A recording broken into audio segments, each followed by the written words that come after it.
السلام علیکم ورحمۃ اللہ وبرکاتہ۔ سبحان اللہ وبحمدہ سبحان اللہ العظیم۔ اللہم صلی علی محمد وعلی آل محمد کما صلیت علی ابراہیم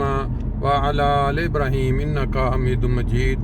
اللہم بارک علی محمد وعلی آل محمد کما بارکت علی ابراہیم وعلی آل ابراہیم انک حمید مجید۔ دوستو، آج 4 مئی 2022 بروز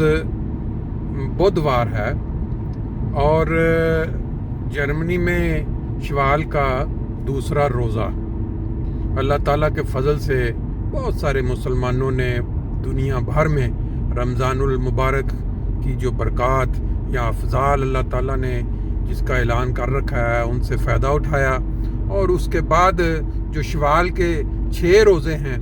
اس کی جو اہمیت بیان کی گئی حدیث میں اس سے بھی فائدہ اٹھا رہے ہیں، کیونکہ عموماً 30 روزے جو ہوتے ہیں وہ ایک نیکی کا جو اجر ہے وہ 10 نیکیوں کے برابر کا ذکر ملتا ہے۔ تو اگر 30 روزے ہوتے ہیں رمضان کے تو وہ 300 دن جو سال کے ہیں ان کو کور کر لیتے ہیں، اور پھر جو 6 روزے شوال کے رکھنے سے وہ 60 دن کو کور کر کے اس طرح پورے سال کا جو ثواب ہے وہ مسلمان لے لیتے ہیں اللہ تعالیٰ سے۔ وہ جیسے کہتے ہیں نا کہ اللہ تعالیٰ نے سیل لگا دی ہے۔ ادھر دنیا میں ایک سیل کا تصور دیکھا ہوگا، جب کہیں سیل لگتی ہے تو وہاں کس طرح لوگ رش کے ساتھ بھاگم بھاگ پہنچتے ہیں۔ تو خدا تعالیٰ تو موقعوں پہ سیل لگاتا ہے، لیکن بہت سارے مسلمان، بہت سارے کمزور لوگ ایسے بھی ہیں جو اس سے محروم رہتے ہیں، اور دنیا میں بہت سارے مسلمان ایسے بھی ہیں جو اس سیل سے فائدہ اٹھا لیتے ہیں۔ 1 مہینے کے روزے رکھ لیے، اس کے بعد 6 دن کے روزے رکھے اور پورے سال کا ثواب حاصل کر لیا۔ اللہ تعالیٰ سب کو ایسا کرنے کا جو کہ موقع ہاتھ سے نہ جانے دے۔ اگلے سال بھی انشاءاللہ رمضان آئے گا، یہ روزے بھی آئیں گے۔ ہماری تو ایک جماعت احمدیہ جو کہ رسول پاک صلی اللہ علیہ وسلم کی پیشگوئی کے عین مطابق، جن کے امام حضرت مرزا غلام احمد قادیانی، جنہوں نے دعویٰ کیا کہ میں وہی امام مہدی ہوں، میں وہی مسیح موعود ہوں جس کا ذکر حدیث میں ملتا ہے۔ اور ایک ذکر یہ بھی تھا کہ ایمان اگر سریا پر بھی جا چکا ہوگا تو اہل فارس میں سے جو امام مہدی آئیں گے وہ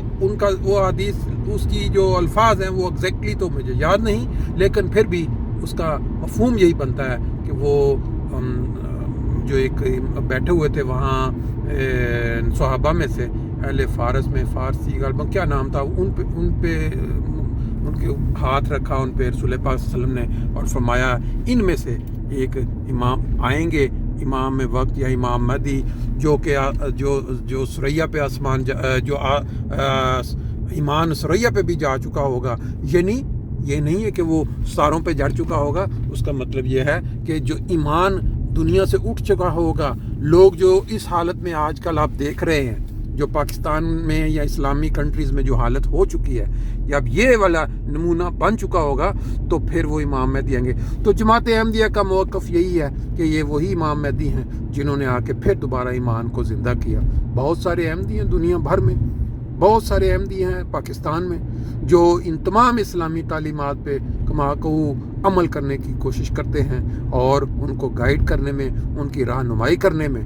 ایک خلیفہ ہمیشہ جماعت احمدیہ کے ہر فرد کے سر پہ اس کا سایہ موجود ہوتا ہے، جیسا کہ آج کل ہمارے خلیفۃ المسیح الخامس لندن میں موجود ہیں۔ ہر جمعہ میں آپ ان کا خطبہ سنیں تو آپ کو خود اندازہ ہو جائے گا کس نیکی کا، کس راہ کا وہ پرچار کرتے ہیں۔ صرف یہ ہے کہ انسان کی آنکھیں کھلی ہوں، انسان کا دل جو ہے وہ نرم ہو، اور دماغ سوچنے کے لیے کھلا ہو کہ بھئی کون ہے وہ امام مہدی جس کا ذکر رسول پاک صلی اللہ علیہ وسلم نے کیا تھا، اور وہ کون سی ایسی جماعت ہے جس کے متعلق رسول پاک صلی اللہ علیہ وسلم نے فرمایا کہ وہ ایک ہی جماعت ہوگی جو جنتی ہوگی، باقی جو فرقے بن چکے ہوں گے وہ جہنمی ہوں گے۔ بہرحال یہ ڈیٹیل لمبی ہے، ہماری مسجد جو آ چکی، باقی انشاءاللہ تعالیٰ پھر نیکسٹ سفر میں یا اگلی دفعہ آپ سے پھر بات ہوگی۔ السلام علیکم۔